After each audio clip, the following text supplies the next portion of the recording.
We've looked at chemical formulas before, and we defined chemical formulas as a notation, a representation of a substance that tells us the elements that are present in that substance, and also the subscripts in the chemical formula give us slightly different information depending on whether the substance is a molecular substance or an ionic substance.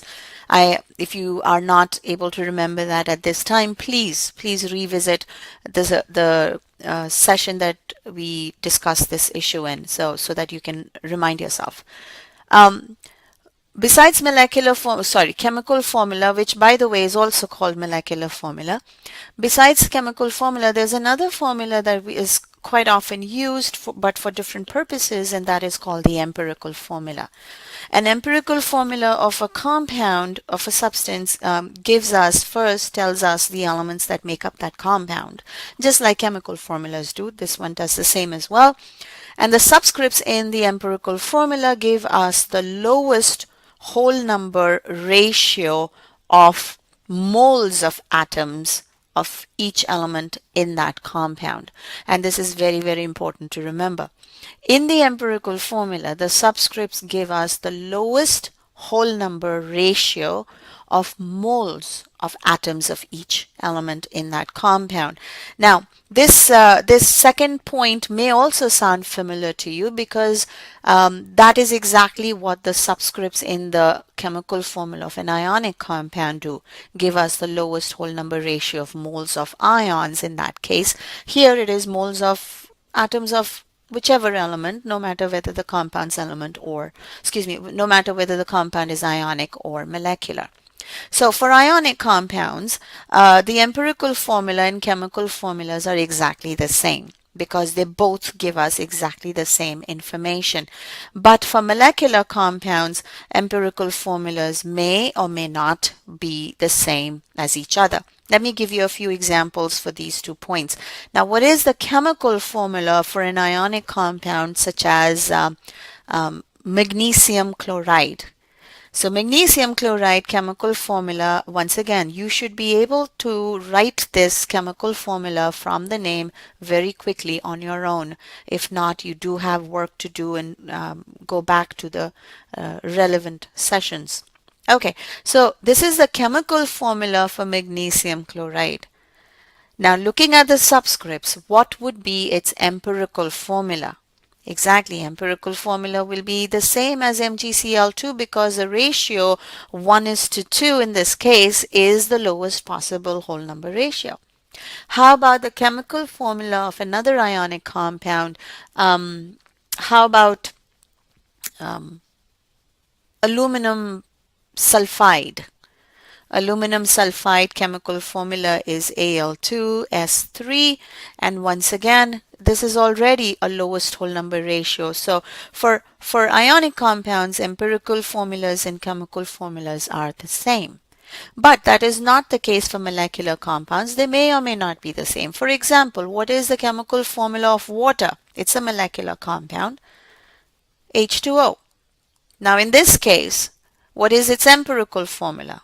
H2O. That is the lowest whole number ratio, so it's the same as the empirical formula. CO2, carbon dioxide, same thing. Empirical formula and molecular formula are the same. Sulfuric acid, H2SO4. The subscripts cannot be reduced further to lower ratio, so this is also the same as the empirical formula. But how about hydrazine? Hydrazine is dinitrogen tetrahydride, in other words N2H4. It's a molecular compound, but the empirical formula for this compound will be NH2. Now, which formula describes the actual compound? Is it NH2, the empirical formula, or N2H4, the chemical formula? Yes, it is the chemical formula that actually describes the substance, that represents the actual substance, not the empirical formula. Empirical formula is only giving us the lowest whole number ratio. Acetic acid, one of the ways to write acetic acid is C2H4O2. Of course, its empirical formula will be CH2O. Once again, the compound is not represented by the empirical formula. The compound is represented by the chemical formula, but the empirical formula gives us the lowest whole number ratio of elements in that substance. So here are some examples. Let's write the empirical formula for the examples given. Okay, hexacarbon hexahydride, which is commonly known as benzene. Its chemical formula, so let's make a table here. Let's do that. So we'll write, excuse me, the chemical formula and the empirical formula. Okay, so the chemical formula for benzene is C6H6. One molecule of benzene is C6H6, but its empirical formula is CH. Dicarbon dihydride acetylene is a flammable gas that is used in blowtorches, and since it's dicarbon dihydride, its chemical formula is C2H2. In other words, one molecule of acetylene has two carbon atoms and two hydrogen atoms, but its empirical formula is the same as that of benzene. So, is benzene or acetylene, are they the same substance? No, they are not the same substance. Benzene is a liquid at room temperature. It's a known carcinogen, but dicarbon dihydride acetylene is a gas at room temperature. It's very flammable. They have very different properties. They are very different substances because each of their molecules has very different compositions. Empirical formula does not describe the actual substance. Chemical formula describes the actual substance. Okay, so here's another example, glucose acetic acid. If you notice, the chemical formulas are given. So the empirical formula for glucose is CH2O, and the empirical formula for acetic acid is also CH2O. Now, just because glucose and acetic acid have the same empirical formula, does that mean that they are the same substance? Absolutely not. As glucose is a crystalline white solid that tastes sweet, safe to consume, well, in reasonable amounts, of course.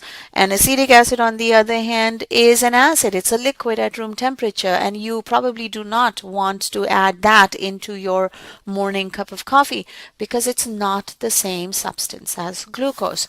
So once again, this is to illustrate the point that just because two or more substances have the same empirical formulas does not make them the same compound. Compounds are described by chemical formulas instead. Okay, so please quickly go ahead and give me the empirical formulas for magnesium sulfide and iron 3 bromide. Magnesium sulfide, of course, will be MgS. Iron 3 bromide will be FeBr3. Now, these are both ionic compounds, and therefore, for ionic compounds, the chemical formula and empirical formula are the same. Okay, now we will, of course, in this class talk about different ways of calculating, determining empirical formulas based on several different kinds of data. Here is a problem that you could come across. Now notice that in this problem we are told that a compound is made up of carbon, hydrogen, sulfur, and what we are given is masses of each of those elements in the compound. So if we start out with making a list of elements C, H, and S, we know that from the data given that there is 5.798 grams of carbon, 1.46 grams of hydrogen, and 7.740 grams of sulfur. Now, how do we go from here? Please remember from the definition of empirical formulas, the subscripts in the formula give us the lowest whole number ratio of moles of each element in the compound. In other words, we need to figure out ultimately moles of carbon, hydrogen, and sulfur in this compound. Can we convert mass of an element into moles? Absolutely. We can convert 5.798 grams of carbon into moles of carbon by using molar mass of carbon. Exactly. So if you divide the two, we get, and of course round it to the correct number of significant figures, which would be 4 in this case, we get 0.4828 moles of carbon. Similarly, 1.46 grams of hydrogen can be converted into moles of hydrogen by using molar mass of hydrogen, and that gives us, rounded to 3 significant figures, 1.45 moles of hydrogen. And finally, sulfur, that was 7.740. For some reason, the zero here is missing. Grams of sulfur can be converted into moles of sulfur by using molar mass of sulfur. Okay, that gives us in 4 significant figures 0.2414 moles of sulfur. Once you know the moles of all the elements in the compound, then what you have to calculate is the ratio of moles, and that is important. Please, it's always the ratio of moles of the elements in that compound. Okay, so how do we figure out the ratio between these three numbers? We figure out the ratio between these three numbers by dividing each of them by dividing each of them by the smallest of them, whichever one is the smallest value. So we divide each of these by the smallest, which in this case happens to be 2.414 moles of sulfur, and it has to be a whole number. So when you divide 0.4828 by 0.2414 and round that number to the closest whole number, you get 2, and we get 6 for hydrogen and of course 1 for sulfur. So if that's the case, the empirical formula for this compound is carbon, hydrogen, sulfur, 2 carbons, 6 hydrogen, 1 sulfur. That is the empirical formula. Okay, let's look at the next problem. In this case, we know that the compound is made up of several elements: carbon, hydrogen, chlorine, nitrogen, oxygen. But in this case, if you notice, we were not given the mass of the compound. We are instead given the percent composition. We know that the compound has carbon percent composition being 65.13%, hydrogen 7.57%, chlorine 14.79%, nitrogen is 5.84%, and oxygen is 6.67%. It's the percent composition that is given in this case. So how do we go from percent composition to moles of each element in the compound? Remember, the subscripts give us the moles of element in the compound. So we need to figure that out. Okay, so here's the hint. Percent. When we say that carbon percent composition is 65.13%, what does that mean? It means that in 100 gram sample of the compound, there will be 65.13 grams of carbon.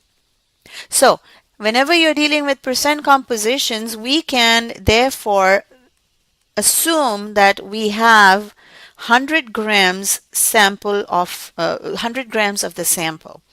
And if we have 100 grams of the sample, then the percent composition equals the mass of those each element in grams as well. So we have, therefore, in 100 gram sample, we now know the mass of each of the 5 elements. Can we go from mass of each of those elements to moles of each of those elements? As we did before and as you've done in several examples, yes, we can using molar mass of each element, and please don't forget to round each of those to the correct number of significant figures. Hopefully you get 5.423 moles of carbon, 7.50 moles of hydrogen, 0.4172 moles of chlorine, 0.417 moles of nitrogen, and 0.417 moles of oxygen. Once you have moles of each element, the next step, the last step, is to figure out the whole number ratio of moles of each element, and that is determined by dividing each of the moles by the smallest value. The smallest value in this case, of course, is 0.417. So if you divide each of them by 0.417, we get 13 as 18,111 rounded to the closest whole number. If that is the case, the empirical formula for this compound, therefore, is equal to C13H18Clno. Does it mean that one molecule of this compound is C13H13Clno? No. All it means is that that's the lowest ratio that the elements will be in this compound. The actual molecule can have any multiple of this ratio in them.